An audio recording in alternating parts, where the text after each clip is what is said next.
사실 여기 와주신 분들께서 AI와 블록체인이 무슨 관계가 있을까라는 아마 의구심이 있으실 것 같거든요. 제가 그러한 의구심에 조금이나마 답변이 될 수 있었으면 하는 바람입니다. 먼저 AI 기술이 어떻게 발전해 왔는지를 좀 살펴보도록 하겠습니다. 처음에 컴퓨터가 처음 등장했을 때 목적은 진짜 컴퓨팅을 위한, 그러니까 수학적인 계산을 위해서 나왔거든요. 그래서 사람을 대신해서 어려운 계산을 빠르게 하려고 컴퓨터가 등장했는데, 컴퓨터를 좀 보다 보니까 다른 분야에도 좀 쓸 수 있지 않을까라고 해서 그걸 가지고 좀 더 응용의 범위를 좀 넓혀가려고 했습니다. 그게 바로 이제 전문가 시스템이라고 불려지고 50년대부터 80년대까지 그 논리와 규칙을 기반으로 한 그러한 컴퓨터가 나오게 됐습니다. 이때가 이제 초기에 인공지능이라고 부를 수도 있고, 그 당시에는 이제 룰 기반의 어떤 시스템이다라고 했습니다. 좀 컴퓨터의 특징상 논리나 계산에 굉장히 강하기 때문에 그러한 문제에 있어서는 굉장히 최적화되어 있습니다. 예를 들면 if then에 대한 건데, 기온이 섭씨 0도 이하로 내려가면 어떤 액션을 취해라. 아니면 기온이 섭씨 40도 이상으로 올라가면 또 다른 액션을 취해라. 이런 if then을 계속 축적을 하다 보면 굉장히 사람을 대신할 수 있다고 생각합니다. 근데 여기에서 이렇게 현실의 문제를 논리와 규칙으로 정의할 수 있는 부분이 있는 부분도 있지만 그렇지 않은 부분도 있습니다. 예를 들면은 사람이 사용하는 그 핸드라이팅, 손으로 쓰는 글씨 같은 경우, 거기에서도 0에서 9까지의 숫자를 보고 그게 어떤 숫자인지를 한번 인식해 봐라라고 했을 때, 방금 말씀드렸던 이런 전문가 시스템, if와 then으로 다 조합해 놓은 그 시스템은 상당히 어렵습니다. 심지어는 이게 활자로 인쇄되어 있는 경우에도 굉장히 인식하기가 어렵고, 인식을 하더라도 조금만 조건이 달라져도 인식률이 매우 떨어집니다. 정말 고민하다가 어린아이들도 할 수 있는 일을 왜 이렇게 컴퓨터는 할 수 없을까? 그래서 이제 고민 끝에 나온 것이 바로 인공신경망이라는 개념입니다. 인공신경망, 뉴럴 네트워크 같은 경우에는 인간의 두뇌를 좀 모방해서 인간이 학습하는 방법대로 뭔가 학습을 하고 결과를 도출하면 되지 않을까라는 개념에서 시작했습니다. 굉장히 개념이 새롭고 좋은데, 그때 문제가 하나 있습니다. 인공신경망을 구현하려고 했더니 하드웨어 자체가 너무 이제 성능이 떨어지는 거죠. 또 학습을 시키려면 어떤 디지털로 변환되어 있는 데이터가 필요한데, 그 당시에 정말 플로피 디스크 아니면 뭐 하드디스크, 조그만 하드디스크 아니면 테이프, 데이터를 저장하는 테이프, 그리고 메모리도 굉장히 적기 때문에 정말 0에서 9까지 인식하는 데 있어도 굉장히 힘든 상황이었습니다. 그래서 여기서 한계를 느끼고, 사실 그때 이제 인공지능의 암흑기가 왔죠. 그 다음에 이걸 어떻게 해결할 수 있을까? 컴퓨팅 파워를 적게 소비하면서도 이러한 문제를 해결할 수 있는 방법이 없을까라고 해서 나온 게 이제 90년대의 통계 기반의 기계 학습입니다. 지금과 비교를 한다면은, 지금은 딥러닝이 이제 위주라면, 그 당시는 좀, 지금 와서 그 당시를 보니까 얕은 러닝이다라고 해서 셜로 러닝이라는 게 나왔고요. 그때는 어떤 방식을 사용했냐면, 어떤 전문가들이 이 문제의 피처, 특성들만을 쏙쏙쏙쏙 뽑아서 그 피처를 기반으로 해서 러닝을 돌리게 됩니다. 그런데 이제 여기서는 정말 피처를 잘 뽑아내면 좋은 성능이 나오고, 하지만 피처를 잘 못 뽑는다면 성능이 좋지 않겠죠. 또 이때 또 문제는 조금만 변형이 되더라도 그 성능이 굉장히 급격히 떨어지는 그런 문제가 있었습니다. 그러다가 이제 2010년 이후에 딥러닝이라는 개념이 나오고, 기존의 인공신경망을 여러 층으로 만들면서 이러한 문제들을 조금씩 해결해 나갔어요. 그리고 특히 굉장히 많은 디지털 데이터들을 저장할 수 있는 능력이 됐고, 그러한 데이터를 수집할 수도 있고, 또 컴퓨팅 파워가 GPU라던가 컴퓨팅 파워, 클러스터 되어 있는 컴퓨팅들이 너무 발전하다 보니까 굉장히 컴퓨팅 파워도 굉장히 올라갔습니다. 그리고 또 알고리즘 측면에서도 기존의 뭐 과학습의 문제라던가 여러 가지 그런 문제들을 좀 해결할 수 있는 그런 알고리즘이 나타나서 굉장히 성능이 좋아지게 됩니다. 그래서 이제 그 심층 학습의 시대가 됐다라고 볼 수가 있는데 이때 필요한 것들이 굉장히 대량의 양질의 데이터가 굉장히 필요합니다. 이 부분에 대해서 좀 말씀을 드리면 현재 AI 기술은 거의 딥러닝 기술이 대부분이다라고 말씀을 드릴 수가 있고 이 딥러닝의 성공은 바로 양질의 대량의 데이터를 확보하는 것입니다. 그래프를 보시는 것처럼 기존의 트레디셔널 머신러닝, 아까 말씀드렸던 어떤 피처를 뽑아서 학습을 시키는 그 러닝 같은 경우에는 굉장히 피처를 잘 뽑으면 적은 데이터로도 좋은 성능을 가져옵니다. 그러나 그 이후에 데이터가 아무리 많이 들어가더라도 크게 성능이 향상되지 않습니다. 그 다음 뉴럴 네트워크 같은 경우에는 이보다는 좀 좋지만 그렇다고 해서 대량의 데이터가 있다고 하더라도 뉴럴 네트워크의 그러한 특성상 많은 데이터가 들어가도 그렇게 성능이 높아지지 않고요. 딥러닝 같은 경우에는 많은 데이터가 들어가게 되면 굉장히 좋은 성능을 보이는 걸 알 수 있습니다. 그 예로 알파고, 딥마인드, 구글의 딥마인드가 개발했던 알파고 같은 초기 버전 같은 경우에는 그 3천만 가지의 바둑판 상태를 추출해서 계속 지도 학습도 하고 강화 학습도 하면서 결국은 우리나라의 그 이세돌 구단을 이기는, 결국은 바둑에서는 절대 인간을 이길 수 없다라는 그 편견을 깨버렸습니다. 그다음 구글 웨이모 같은 경우에도 작년 10월 기준인데요. 시뮬레이션 주행거리 112억 킬로미터, 그리고 실제 도로에서 1600만 킬로미터의 그 데이터를 계속 수집하면서 학습해 나가고 있습니다. 그래서 굉장히 사고율을 떨어뜨리고 있습니다. 또한 번역, 구글 번역 같은 경우 예전에 번역기라는 거는 결국은 룰 베이스나 구문 분석 방법으로 해서 정말 이건 역시 기계는 별 수 없어, 한계가 이 정도밖에 되지 않아 라고 했는데 이제는 구글 번역이나 파파고뽀 번역을 보면 상당히 번역 퀄리티가 좋다라고 보고 있습니다.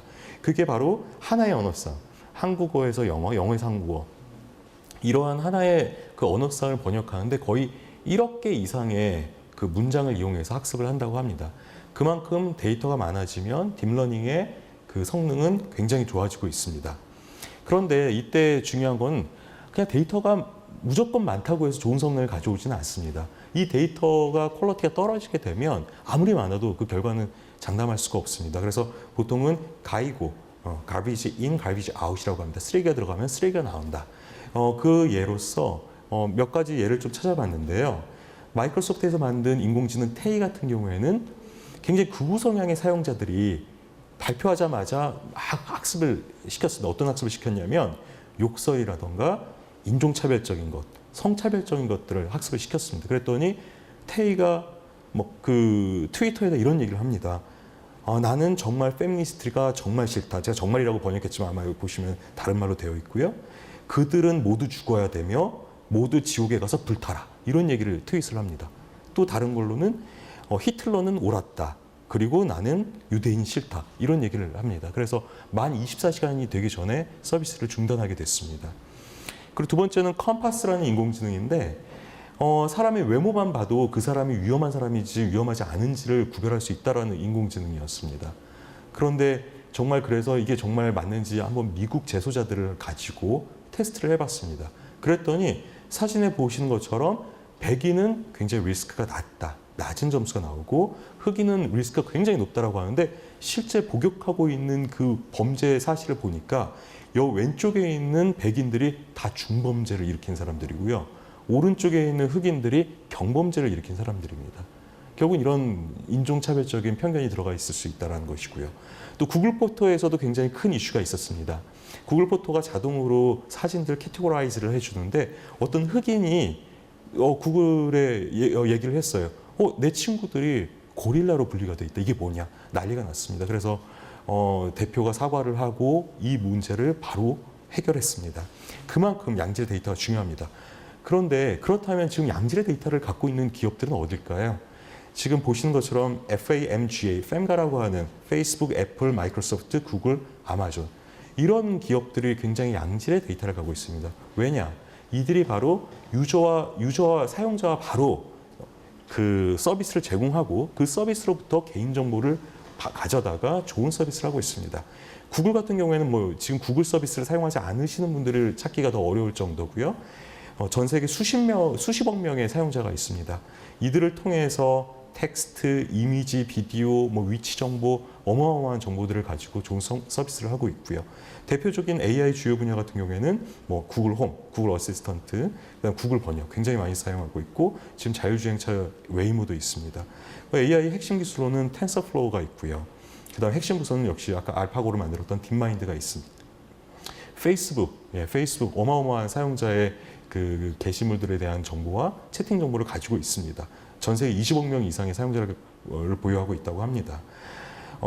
이제 페이스북 같은 경우에는 이제 챗봇이 굉장히 강하고요. 그 다음에 얼굴 인식. 여기서 굉장히 중요한 거는 정말 사람도 인식하기 어려운 작은 저 뒤에 있는 사람의 얼굴도 인식해서 이거 친구 너 누가 있다. 이렇게 알려줄 정도로 이 안면 인식에 대한 그 기술이 굉장히 높습니다. 이게 아마 인간보다는 더 높은 성능을 갖고 있다고 얘기하고 있습니다. 사물 감지에 대한 것도 굉장히 이건 의자다, 이건 책상이다, 이건 자동차다. 이러한 그 능력이 굉장합니다. 그래서 핵심 기술로는 뭐 토치라는가 그리고 빅서라고 해서 어떤 이런 딥러닝을 할 수 있는 하드웨어에 대한 스펙을 공개했습니다. 핵심 부서로는 이제 페이스북 AI 리서치 페어라는 부서를 운영하고 있고요. 아마존도 마찬가지로 굉장히 온라인 그 쇼핑에 대한 그 고객에 대한 정보들도 많이 있고 또 IoT 기기를 굉장히 많이 팔았기 때문에 보급했기 때문에 그 IoT 기기들로부터 오는 굉장히 많은 개인 정보들이 있습니다. 그래서 뭐 AI 스피커 굉장히 많이 처음 시작해서 거의 세계 시장을 거의 장악하고 있고요. 그리고 이 아마존 같은 경우에는 아마존 웹 서비스를 기반으로 해서 어떤 음성 합성이라던가 이미지 인식, 자연어 처리 같은 것들을 서비스를 하고 있습니다. 핵심 부서는 아마존 웹 서비스가 있습니다. 또한 이러한 기업들은 AI 관련된 스타트업이나 중소 중견 기업들에 대한 그 M&A도 굉장히 활발합니다. 보시는 것처럼 정말 많은 기업들을 계속 M&A로 흡수해서 더욱더 그 AI 경쟁력을 높이고 있습니다. 자, 그렇다면 그 이외의 기업들은 어떨까요? 좋아진 부분도 있고 아직도 어려운 부분이 있습니다. 그래서 좋아진 부분 같은 경우에는 아까 말씀드렸던 그런 구글의 텐서플로우라던가 페이스북의 터치, IBM 왓슨, 아마존 웹 서비스 이러한 개발 도구나 서비스 플랫폼을 공개하기 때문에 굉장히 이제는 인공지능 관련된 개발이 조금은 수월해졌다라고 얘기하고 있습니다. 어떤 부분에서 그러냐면 음성 인식하는 부분은 굉장히 범용적으로 쓸 수 있는 서비스고요. 이미지 분석이라던가 자연어 처리 이런 부분에 대해서는 이러한 도구나 서비스를 사용할 수 있습니다. 그래서 이런 것들을 모든 기업들이 다시 개발해야 할 필요가 없을 만큼 편리하게 사용할 수가 있습니다. 그러나 여전히 어려운 점은 정말 기업들이 원하는 아까 말씀드렸던 그러한 그 범용적인 인공지능 서비스 이외에 정말 기업들이 원하는 비즈니스에 원하는 그러한 데이터들을 확보하기가 매우 어렵다라고 하고 있습니다.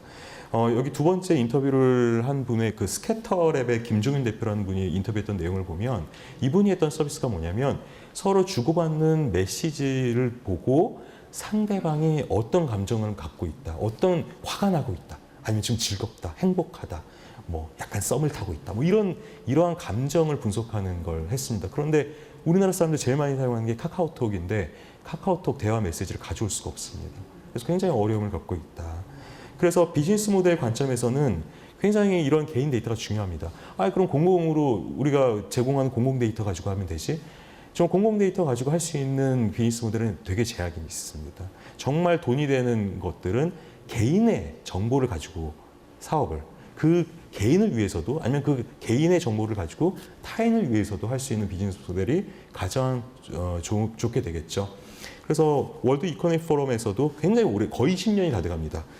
퍼스널 데이터는 이젠 새로운 경제 자산의 클래스가 되어가고 있다라고 주장하고 있습니다. 그런데 그렇다면 개인이 정보를 팔면 되겠죠.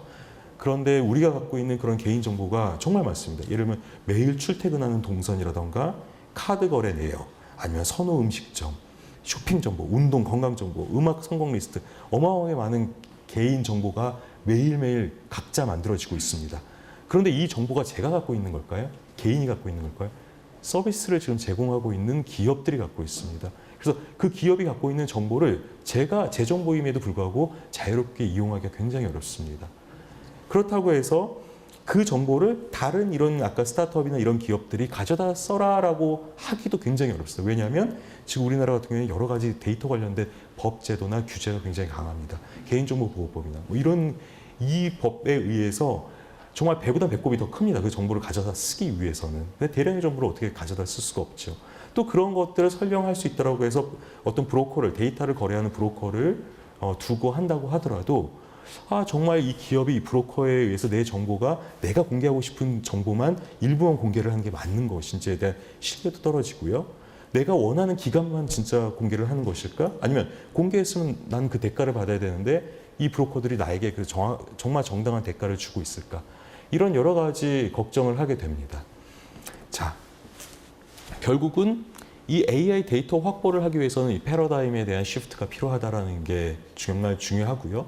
개인이 스스로 개인의 데이터를 거래하는 주체가 되어야 된다는 겁니다. 지금까지는 정말 이 개인을 보시는 것처럼 정말 본인의 데이터는 여기인데 본인은 소외되어 있습니다. 나머지 데이터들은 전부 다 서비스를 제공하는 기업들이 다 갖고 있고 이들이 이러한 정보를 가지고 정말 서비스를 해서 더 많은 부가가치를 창출하고 있습니다.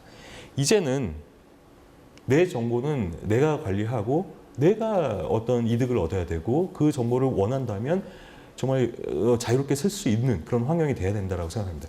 여기서 지금까지 좀 서두가 길었는데 이제 블록체인이 나옵니다. AI에선 정말 데이터가 필요하고 개인 정보가 정말 절실히 필요하지만 정말 여러 가지 배리어 때문에 이걸 제공하지 못하는 상황인데 어떻게 할 수 있을까? 아까 말씀드렸던 규제나 법제도는 여기서도 크게 어떻게 할 수 있는 부분은 아닙니다. 그렇지만 그 이외에 어떤 기업이 독점하는 내 개인정보라던가 아니면 어떤 그 거래에 필요한 도구들, 기술적인 부분들 이런 것들은 우리가 해결할 수 있지 않을까. 그래서 바로 블록체인이 바로 이러한 것들을 해결할 수 있지 않을까라고 해서 제가 블록체인과 AI를 좀 접목해서 가져왔습니다. 그래서 여기 보시는 것처럼 세 가지 그 특징들이 바로 거래에서 사용할 수 있습니다. 아마 스마트 컨트랙트는 너무나 많이 들어서 아실 것이고 암호화폐는 뭐 정말 지긋지긋하게 들으셨을 거고 이제 분산 아이디는 조금 생소할 수도 있습니다. 그래서 분산 아이디부터 먼저 설명을 드리겠습니다. 이 분산 아이디, 영어로는 Decentralized Identification이라고 합니다. 여러분이 개인의 신원 정보를 어떻게 갖고 계신가요? 예를 들면은 네이버에 계정을 만들기 위해서 어떤 동작을 하는지 곰곰이 생각해 보면 우선 이제 회원 등록 페이지에 들어가서 내가 누구다, 내가 발표자 송지환이라는 걸 증명하기 위해서 인증서라던가 아니면 전화번호, 전화번호를 입력해서 번호 보면 이 사람이 맞구나라고 진행이 되면 그때 제 정보를 거기다 입력합니다. 생년월일이 어떻게 되고 주소가 어떻게 되고 이메일이 어떻게 되고 막 입력을 하면 제 정보는 네이버에 들어가서 저장이 되겠죠. 그렇게 되는 겁니다. 그 모든 사람들이 네이버 서비스를 이용하기 위해서는 자신의 신원 정보를 어떤 우리가 말하고 있는 그 TTP라고 Trusted Third Party에 의해서 아까 전화번호 인증이라던가 인증서라던가 이런 걸 이용해서 내가 나라는 걸 증명한 후에 내 정보를 전부 다 서비스를 제공하는 업체에 맡기게 됩니다. 여기서부터 문제가 발생합니다. 내 정보는 정말 이제 서비스 업체가 다 가지고 있고 그 업체는 너무나 많은 서비스 신원 정보를 갖고 있기 때문에 결국은 항상 개인 정보가 유출됐다는 사고가 계속 터지게 됩니다. 그런데 보통 아이디와 패스워드를 동일하게 쓰기 때문에 네이버에서 내 신원 정보가 유출되면 다음도 유출되고 카카오 유출되고 다 유출되는 겁니다. 그래서 이게 보통은 이제 크리덴셜 스토핑 공격이라고 해서 제 정보가 그냥 마구잡이로 다 유출돼서 제 정보는 이제 더 이상 개인 정보가 아닌 상황이 되겠죠. 그리고 또 여기서의 문제점 중에 하나는 뭐냐면 제가 서비스에 등록할 때마다 내가 누구다라고 증명해주는 아까 제 신뢰할 수 있는 제3자 TTP가 중간에서 계속 그걸 증명해주고 수수료를 가져갑니다. 그래서 계속 수수료에 대한 비용이 발생하죠. 자, 이 부분에 대해서 신원 정보에 대해서조차도 내가 주도적으로 갖고 있지 못합니다. 그래서 나온 게 바로 블록체인 기반의 분산 아이디 혹은 셀프 소버린 아이디라고 해가지고 자기 주권, 내가 내 신원 정보에 대해서는 내가 갖겠다라는 이제 개념이 나오게 됐습니다. 자, 이제는 어떻게 하냐면 처음에 내가 누구다라는 걸 증명하는 부분은 비슷합니다. 어떤 TTP에 의해서 증명을 받을 수도 있고 아니면 주변의 사람들이 이 사람은 송지환이 맞아라고 합의를 해줄 수도 있습니다. 그래서 내가 누구다라는 게 증명이 되면 그걸 가지고 블록체인에 내 신원 어떤 그 정보를 보통은 이제 퍼블릭 키라던가 그 필요한 정보에 대한 해시 값을 거기다 넣어 블록체인에 기록하게 됩니다. 그럼 블록체인에 기록을 해놓고 내 프라이빗 키와 내 신원 정보는 내가 어떤 스마트폰이라던가 어떤 월렛이라던가 이곳에 저장을 해서 신원 정보는 제가 갖고 있습니다. 유튜브에 가서 제가 성인 어떤 영상을 보고 싶어요. 그러면 성인 인증을 하세요 하면 지금까지는 어떤 식으로 했냐면 아까 말씀드렸듯이 뭐 핸드폰 인증이라든가 이런 걸로 해서 성인 인증을 받죠. 이젠 그럴 필요가 없습니다. 내가 갖고 있는 신원 정보 중에 생년월일 정보만 제가 갖고 있는 프라이빗 키로 서명을 해서 유튜브에 보내면 됩니다. 그럼 유튜브는 그걸 보고 그 값을 가지고 아까 그 블록체인에 저장되어 있는 퍼블릭 키와 거기에 해시로 되어 있는 값을 가지고 비교해서 이 사람이 한 게 맞네 라고 하면 그 정보 보고 그냥 버립니다. 절대 송지환이 만 20세가 넘었다는 정보를 가지고 있지 않습니다. 내가 필요한 정보, 어떤 사이트에 갔더니 택배를 보내야 돼요. 전화번호와 집 주소가 필요해요. 그럼 지금 같은 경우에는 거기다 다 줘야 되잖아요. 지금 주지 않습니다. 그 정보를 제가 제공하고 서비스가 끝나면 사라집니다. 이제는 서비스를 제공하는 기업이 제 정보를 가지고 있는 시대는 끝났다라고 보시면 됩니다. 자, 여기가 분선 아이디의 개념이고요. 두 번째는 스마트 컨트랙입니다. 스마트 컨트랙은 너무 많이 들어서 아실 거예요. 이제 이더리움 플랫폼에서 뭐 굉장히 얘기가 많이 나오는 건데 이제 거래 당사자가 계약상 조건을 설정해서 해당 조건이 달성되면 제3자 개입 없이 자동으로 거래가 실행되는 것이 스마트 컨트랙이라고 합니다. 적용 분야는 굉장히 다수의 비즈니스 참가자가 막 빈번하게 거래를 이루고 있고 또 절차가 굉장히 복잡해서 승인이 되게 오래 걸리는 경우 제가 한번 찾아보니까 되게 지금 작아서 잘 안 보이실 텐데요. 그 선박을 이용해서 어떤 물건을 수출입하는 과정에 들어가는 지금 뭐 내용을 정확히 보실 필요는 없지만 저 동그라미들이 다 이해 당사자들입니다. 이들이 있어야만 뭐가 이루어지고 이들이 뭔가 단계를 해줘야만 다음 단계로 넘어갑니다. 전부 다 대부분은 뭐 자동화된 부분도 있지만 대부분 사람이 뭔가 컨펌을 해줘야 되는 그런 상황이죠. 또 굉장히 계산이 복잡해서 막 뭐 이렇게 계약을 하다가 실수가 발생하면 문제가 될 수도 있는 이런 경우입니다. 이런 경우에 스마트 컨트랙이 굉장히 중요합니다. 스마트 컨트랙은 이미 90년대에 나온 개념인데 이걸 실제로 구현할 방법이 없었어요. 근데 이제는 가능하다는 겁니다. 바로 블록체인의 개념. 여기 보시는 것처럼 이 블록체인의 특성, 변경이 불가능하다, 결정적이다, 그 다음에 신뢰 투명하다, 탈중앙성, 가용성. 이 특성을 가지고 이 스마트 컨트랙이 구현이 가능합니다. 그래서 스마트 컨트랙 보시면 기록된 거래 조건 및 결과는 변경이 불가능해야 된다. 블록체인의 특성을 이용할 수 있고요. 조건을 만족하면 자동으로 거래가 성사돼야 된다. 바로 이것도 가능합니다. 그리고 거래 조건 결과의 임의 수정 불가와 반드시 투명하게 공개해야 된다는 특성. 그리고 탈중앙성. 이제는 누가 거래를 거래해주는 거강꾼이 없습니다. 수수료는 내긴 해야 되지만 그들이 가져간 그런 많은 수수료는 필요가 없는 것이죠. 그래서 분산된 여러 개 노드들이 작업을 하고 또 분산된 노드들이 워낙 많기 때문에 가용성도 굉장히 확보된다고 할 수 있습니다.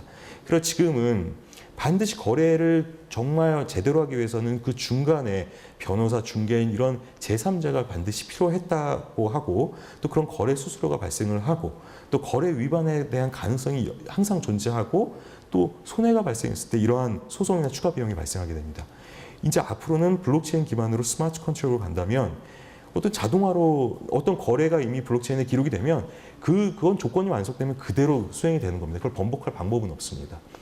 그래서 이러한 것들은 지연을 막아주고 어떤 휴먼 에러도 어느 정도 다 막을 수 있고 굉장히 수수료도 저렴하게 가져올 수 있습니다. 스마트 컨트랙이고요. 자, 이제 암호화폐. 지금까지의 화폐들은 금융기관, 국가나 금융기관이 그 중간에 반드시 존재해야 됩니다. 그래야만 그러한 거래들이 이루어지겠죠. 비트코인을 시작으로 해서 이제는 누군가 중간에서 이것들을 지불이나 이런 것들을 신경 써줄 필요가 없습니다. 이미 뭐 제가 그런 밑바닥에 들어가는 블록체인의 개념을 지금 설명하는 건 아니지만 블록체인이라든가 이더라든가 뭐 리플 여러 가지 뭐 이런 화폐들이 나오면서 이제 굉장히 쉽게 그 국경을 초월해서 거래를 할 수가 있는 상황입니다.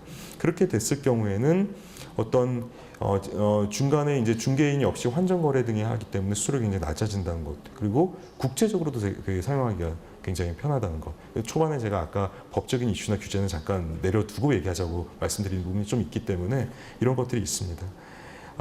그래서 자, 이제는 좀 이러한 아까 AI라는 곳에서는 기술에서는 반드시 그 정보가 필요하고 특히 개인 정보가 굉장히 필요한 상황인데 이러한 블록체인의 기술을 이용을 한다면 정말 지금 이 골머리를 썩고 있는 이런 부분들을 좀 해결할 수 있지 않을까. 그래서 분산 아이디라던가 스마트 컨트랙, 암호화폐를 이용하면 지금까지의 이런 걱정들을 해결할 수 있다라고 생각합니다. 그래서 한번 예시로서 한번 그 AI 기업을 위한 개인정보 거래 플랫폼이라고 그냥 예시로 만들어봤습니다. 이거는 기존의 스마트 컨트랙이 일어나는 곳에다가 다만 이 개인정보라는 걸 리플레이스해서 한 거라서 그냥 예시로만 봐주시면 될 것 같고요. 이제 개인 판매자는 우선 이제 내가 누구인지 DID를 생성을 하고 그게 완성이 된다면 나는 나다라는 걸 증명할 수 있기 때문에 그걸로 가지고 스마트 컨트랙을 만들 수가 있습니다. 내 정보, 내가 지금 공개하고 싶은 정보는 이런 것들이고 여기에서 어떤 기간에 만족하는 것이고 이 공개되는 것들은 얼마큼 사용할 수 있고 가격, 대가는 얼마를 받는다라는 것들을 상세하게 스마트 컨트랙에 넣어놓는다면 기업 쪽에서는 필요한 개인정보를 이런 블록체인이나 이런 쪽에서 다 마켓플레이스에서 볼 수가 있겠죠. 그리고 이게 정말 필요하다라고 하면은 그 거래를 만족시킬 수 있는 여러 가지 조건을 만족시켜 주게 되면 암호화폐를 가지고 대가가 지불되고 이쪽에서는 그 개인정보를 사용할 수 있습니다. 그래서 이러한 사용하는 정보 자체도 좀 블록체인에 투명하게 기록을 하게 되면서 내 정보가 이렇게 사용되어지고 내 사용된 정보에 대한 정당한 대가는 이렇게 받고 있구나를 볼 수가 있는 것이죠. 자, 지금까지는 좀 이제 개인 데이터 정보에 대한 거래만 얘기를 했는데 찾아보다 보니까 101 blockchains.com이라는 곳에서 어떤 좀 좋은 그림이 있어서 좀 가져왔습니다. 그래서 그 외에 지금 개인 데이터를 거래하는 것 이외에는 어떤 부분에 또 응용할 수 있을까라고 봤을 때 첫 번째가 분산 슈퍼컴퓨터로 사용할 수 있다라고 되어 있습니다. 기존의 이런 개념은 그리드 컴퓨팅이라는 개념에서 유휴 그 클라이언트들을 가지고 대가를 줄 테니까 너의 그 컴퓨팅 리소스를 사용하자라는 개념이 있었습니다. 근데 이제 그게 어느 정도 좀 진행이 됐는데 그거에 대한 정당한 대가를 지불하는 방법에 대한 어려움들 여러 가지 어려움이 있었습니다. 근데 지금 같은 경우에는 이제 분산 슈퍼컴퓨팅이라고 할 수 있는 게 지금 전 세계에서 정말 성능 좋은 컴퓨터들은 전부 다 지금 블록체인에 다 붙어 있습니다. 어떤 코인을 채굴한다거나 이쪽에 어마어마한 컴퓨터들이 있습니다. 그리고 이더리움 같은 경우에는 어떠한 컴퓨팅을 하는 데 있어서 이러한 사이클이 얼만큼 사용되면 거기에 소비되는 게스라는 개념을 통해서 거기에 대해서 지불하게 되어 있습니다. 이더라는 코인으로 게스라는 토큰에 대해서 이더리움으로 그걸 보상을 하게 되어 있습니다. 그렇기 때문에 굉장히 내가 필요한 컴퓨팅을 정말 이제는 쉽게 분산 슈퍼컴퓨팅을 사용할 수 있다는 것이죠. 그래서 그러한 응용도 있을 수 있고요. 그 다음에 신뢰 이슈를 해결할 수 있다는 것도 있습니다. 그래서 솔직히 지금의 AI는 블랙박스입니다.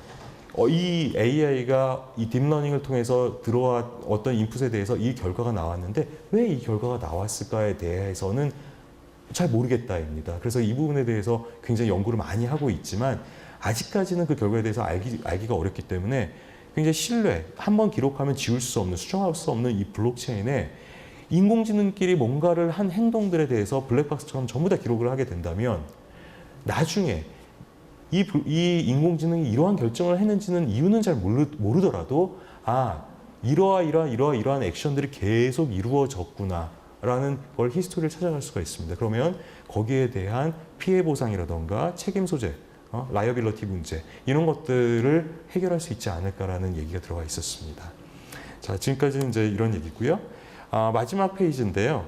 저희가 좀 자랑을 좀 하고 싶어서 좀 넣은 페이지입니다. 그래서 저희가 총 지금 2015년부터 총 5편의 보고서를 발간을 했습니다. 그래서 지금 보시는 보고서들이 있는데 뭐 블록체인 기술의 산업적 사회적 활용 전망 및 시사점이라는 2017년도에 나온 보고서는 여러 문건에 지금 레퍼런스 되고 있는 좀 그러한 문건이고요.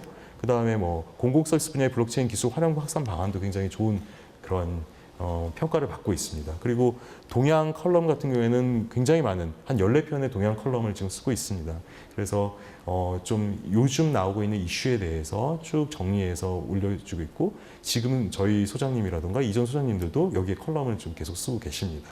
그리고 컨퍼런스 같은 경우에도 17년도에는 저희가 블록체인을 어떻게 활용할 것인가라는 컨퍼런스를 했었고 작년 같은 경우에는 블록체인 이제 산업이다라는 포럼도 개최해서 굉장히 성황리에 했었습니다.